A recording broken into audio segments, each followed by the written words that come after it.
On n'est pas prêt aujourd'hui pour une phase de taxation parce qu'il manque encore des alternatives à Bruxelles et pour les nafteurs. Et donc on doit d'abord travailler sur 5 ans. Moi je propose que ce bonus Go Brussels dure 5 ans et pendant ces 5 ans, on incite, on crée les alternatives et dans 5 ans, tout le monde est prévenu qu'on passe à un système coercitif.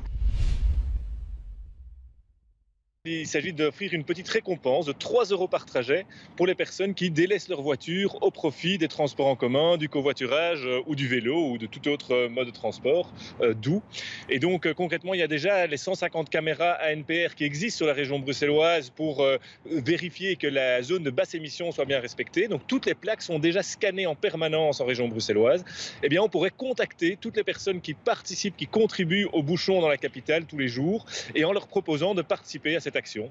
On créerait un site web sur lequel les gens devraient s'inscrire, expliquer comment ils vont modifier leur comportement et alors on vérifierait que c'est bien le cas en vérifiant que la voiture ne passe plus par les caméras au jour où les personnes se sont engagées à se passer de leur voiture.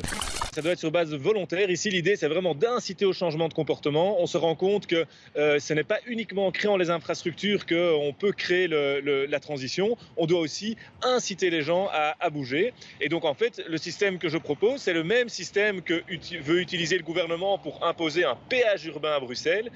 Eh bien, moi, je propose d'abord, avant de passer à quelque chose de contraignant, plutôt de travailler de manière positive et de donner un incitant positif. On se base en fait sur un projet qui a été fait à Rotterdam et qui a démontré ses effets positifs et qui a démontré son efficacité surtout.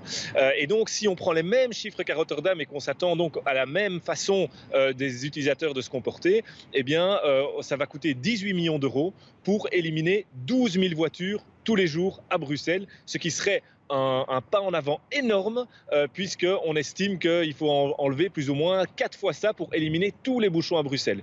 Donc on règle un quart du problème avec 18 millions d'euros par an.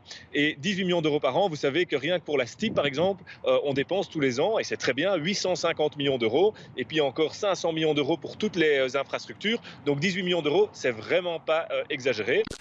Ça veut dire qu'au-delà de la transition, on pourra passer à une autre phase qui sera peut-être une phase plus coercitive ou une phase de taxation, parce qu'on a beaucoup parlé de péage urbain ou de péage au kilomètre. Ça pourrait être la suite dans votre idée ? Voilà. Je pense qu'on n'est pas prêt aujourd'hui pour une phase de taxation parce qu'il manque encore des alternatives à Bruxelles et pour les nafteurs. Et donc on doit d'abord travailler sur 5 ans. Moi je propose que ce bonus Go Brussels dure 5 ans et pendant ces 5 ans, on incite, on crée les alternatives et dans 5 ans, tout le monde est prévenu qu'on passe à un système coercitif. Et ça, c'est pas prendre les gens au piège et c'est inciter les gens à venir à Bruxelles de manière positive.